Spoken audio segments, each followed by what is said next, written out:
Hey everybody, welcome to Tea Time Mysteries. I'm your host, Misty.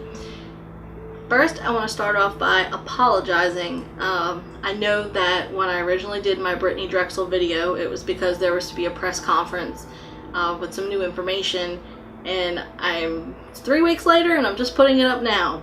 A lot of that had to do with the fact that I was kind of embarrassed about my last video.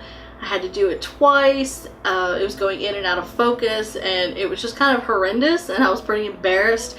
So that's why I waited so long to do the update video, and it's not really an excuse. Actually, the more I thought about it, it was kind of selfish, because the whole point of Tea Time Mysteries is to help with missing persons cases, and if I am too embarrassed to update them, then that's just kind of ridiculous. So I apologize, and to help with my jitters and all the ums from the last video, instead of tea today, I'm drinking a little wine.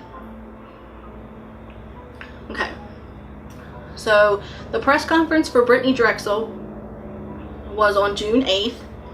The FBI updated everyone, actually including her parents as well. They were not aware of the information until about 24 hours before the press conference. The information that was released was this. They believe Brittanee Drexel is dead. They have evidence to suggest that she is dead. They believe that she was held in the McClellanville area of South Carolina for several days and then killed. So she did leave Myrtle Beach. The last place her cell phone actually pinged was a location near the South Santee River between McClellanville and Georgetown. And that's actually the same place where the FBI agent in charge, David Thomas, says that she was seen last.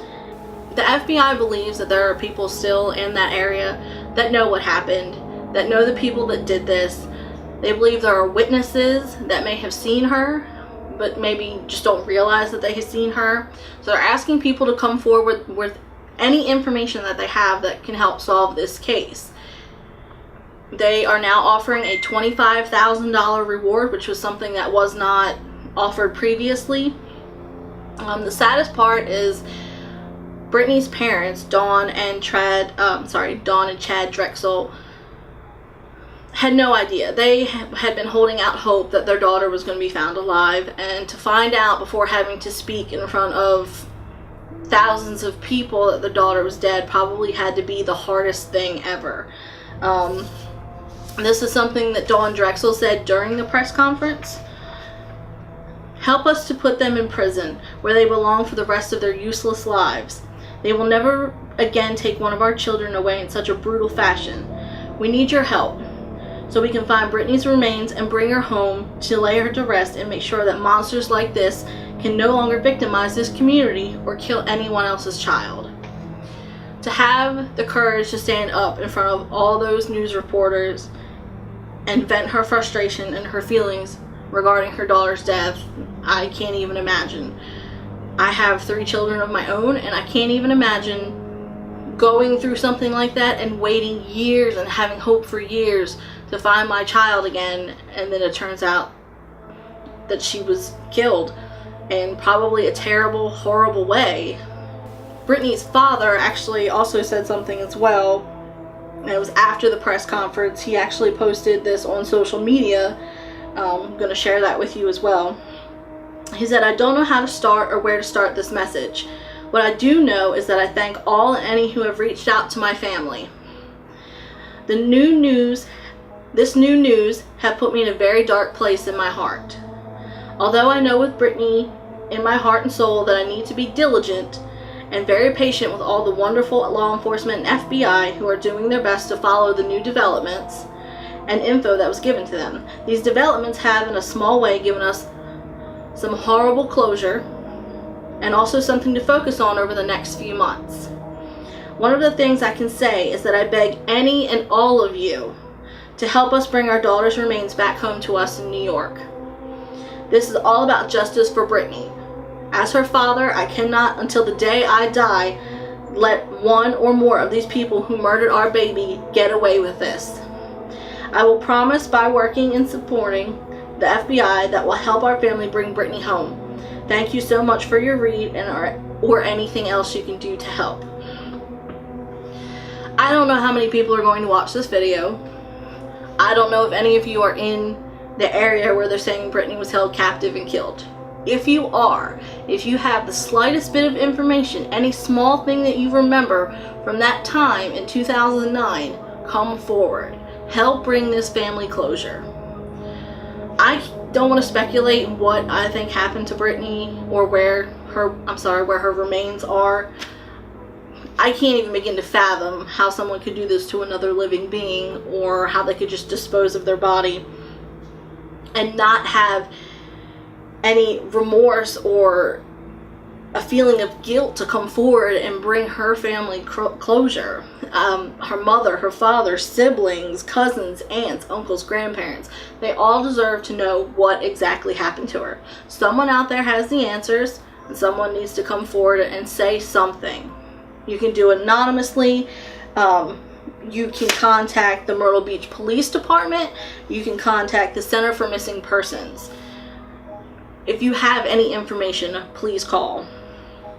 Another interesting thing that Brittanee's father actually posted on social media was a link regarding some other cases that were really similar to Brittanee's, and if you read it, it kind of looks like there may be some can't think of the word I'm looking for right now, but there might be similarities. There are similarities where these cases might be related. There it is. Obviously, I need more wine. The link will be posted in the comments below, but the article, or the website, it's more like a blog actually. It relates the cases of Brittanee Drexel, Shannon McConaughey, Zachary Malinowski, and Crystal Gail Souls. It's really interesting to read. I'm not going to go into it. You guys go read it and speculate for yourselves what you think happened, if these are related. Could possibly cases from decades ago have something to do with Brittanee missing in 2009. Another link in the comments below will be the press conference that was held on June 8th regarding it. If any of you did not get a chance to watch, if you've been waiting for my very, very late update regarding the case, again, I apologize profusely for that. The link will also be posted in the comments below so you can read that. Once again, if you have any information, please contact law enforcement, the FBI, Myrtle Beach Police Department, the Center for Missing Persons. Tell somebody if you know something. And for those people that may know something but just can't remember, at the time of her disappearance, Brittanee was 5 feet tall. She was 103 pounds. She had blue eyes and blonde highlights in her hair. There are pictures everywhere of her on the internet, so if you think that description sounds familiar, just Google her name, find her, and if you think you know something, please come forward and help bring this family closure. Thank you to everybody that has watched my first video. I really appreciate it. Again, I'm just getting started.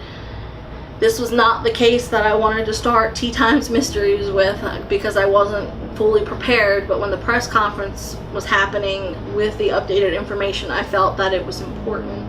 But obviously, again, I delayed with posting the update video because I felt like my first one really didn't do Brittanee Drexel's case any justice. I'm hoping this one's a little better. I hope you keep watching. The next case I'll probably be discussing, because it was requested on the first video about Brittanee Drexel's case, will be the case of Missy Bevers. Missy Bevers is not a missing person. However, she was killed and the circumstances are kind of strange. But because of that request, I will be going over that. And then after that, I'll be doing another missing persons case. I haven't decided which one yet, so if you have any suggestions or anything like that, please leave it in the comments below. Other than that, I hope you keep watching. Like, comment, subscribe, and again, there's 2 links in the description below. One for the press conference and one regarding the article of some similar cases that might be related to Brittanee Drexel's case. And I'll see you next time. Thanks, guys.